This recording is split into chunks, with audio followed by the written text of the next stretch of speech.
हमेशा सबसे पहले दो चीज़ों के बारे में सोचो और बराबर से सोचो।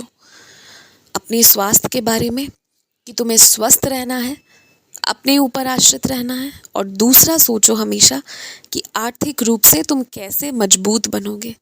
अगर ये दो चीज़ें तुम्हारे पास है ना, तो तुमसे ज़्यादा शक्तिशाली, तुमसे ज़्यादा ताकतवर कोई नहीं है।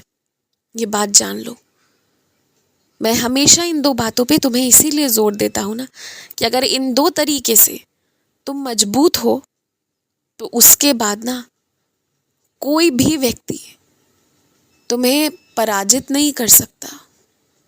ये बात जान लो। और मैं ये भी चाहूँगा कि तुम जहाँ भी रहते हो, कभी अपने घर में रहे, कभी हॉस्टल में रहे, कभी मित्रों के साथ रहे, कभी क्वार्टर में रहे, जहाँ भी रहे, जहाँ भी रहो, कुछ ना कुछ आर्थिक रूप से भी, अपने तरफ से भी ज़रूर योगदान दो। तुम्हारा आर्थिक योगदान सिर्फ इसलिए ज़रूरी नहीं है कि सब लोग मिल बांट कर चलें या फिर सब अच्छे से चलता रहे, बल्कि ये इसलिए भी ज़रूरी है कि कहीं ना कहीं तुम जिन लोगों के बीच रहते हो वो आर्थिक सहायता को बहुत उच्च दृष्टि से देखते हैं। उनके लिए पैसे से बड़ा कुछ नहीं है।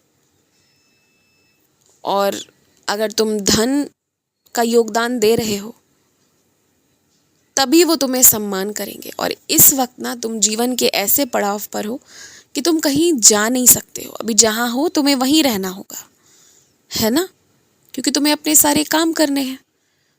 तो इस वक्त सही क्या है, गलत क्या है, ये मत सोचो। गलत तो वैसे भी तुम कुछ नहीं कर रहे हो, नुकसान किसी का कर नहीं रहे हो। अब सामने वाले की सोच गलत है तो उसका तुम कुछ नहीं कर सकते हो। अब यहाँ पर यही है कि कुछ ना कुछ आर्थिक योगदान तुम्हें देना ही है और वो देते रहो।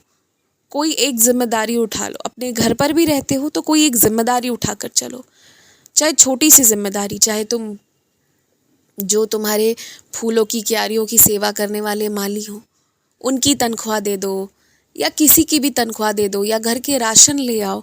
कोई भी एक चीज़, या बाहर जहाँ भी रह रहे हो कोई एक चीज़ उठा लो और वो काम तुम करो। ये ज़रूरी है। और सुनो, कोई भी तुमसे अगर कहने आए कि तुम कमरा बदल लो, कोई दूसरा कमरा ले लो, कोई दूसरे कमरे में अब से तुम रहो, तो मना कर देना। क्योंकि कोई तुम पर दबाव तो बना नहीं सकता है, तो तुमसे विनती ही करने आएगा और बाद में फिर तुम दिक्कत में पड़ जाओगे। इसलिए ध्यान रखना। कोई हो सकता है बहुत बहुत मीठे से बोले ताकि तुम उसे मना ना करो, लेकिन तुम्हें मना करना है। तुम्हारा कमरा में सब कुछ तुमने रख लिया है, सजा लिया है अपनी सहूलियत हिसाब से। अब तुम्हें उसे नहीं छोड़ना है और यही मेरा आदेश है और इसी का तुम्हें पालन करना है।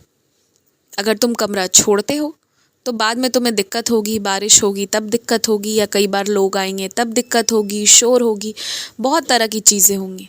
फिर तुम्हें दिक्कत में ही गुजारा करना होगा। इसलिए कमरा मत छोड़ना। जिसे अगर ज़रूरत है तो वो अपने लिए कोई दूसरा उपाय निकाल सकता है। उस व्यक्ति के पास दूसरे कई सारे उपाय हैं। तुम्हारा कमरा सबसे सुंदर लगता है सबको, क्योंकि वहाँ मैं बैठता हूँ ना, तो वो शिरडी धाम जैसा बन जाता है। इसलिए सबको वही चाहिए होता है जो तुम्हारे पास है।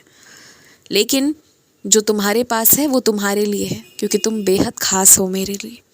तो वो तुम्हें किसी को देना नहीं है। ध्यान रखना इस बात का। आज के वक्त में जहाँ अक्सर लोग बहुत मतलब के लिए जीते हैं ना, तो ये बात तो तय है कि वो अच्छा तो कुछ नहीं दे पाएंगे। आसपास वाले लोग तुम्हारे बहुत अच्छा कुछ नहीं दे पाएंगे, लेकिन जो दे रहे हैं ना उसे समेट कर रखो। वो जो बुरा भी दे रहे हैं उसे समेट कर रखो। ये अनुभव भी बड़े काम आएगा तुम्हारे। तुम सोच भी नहीं सकते हो कि कैसे कैसे काम आएगा, पर आएगा। इसलिए कोई भी चीज़ जो तुम्हें मिल रही है ना उसे संभाल कर रखो, याद करके रखो, स्मरण में रखो, भूलो मत। क्योंकि ये सारी चीज़ें ना तुम्हारी बड़ी सहायता करने वाली है। आयुष्मान भव, दीर्घायु भव, यशस्वी भव, तेजस्वी भव।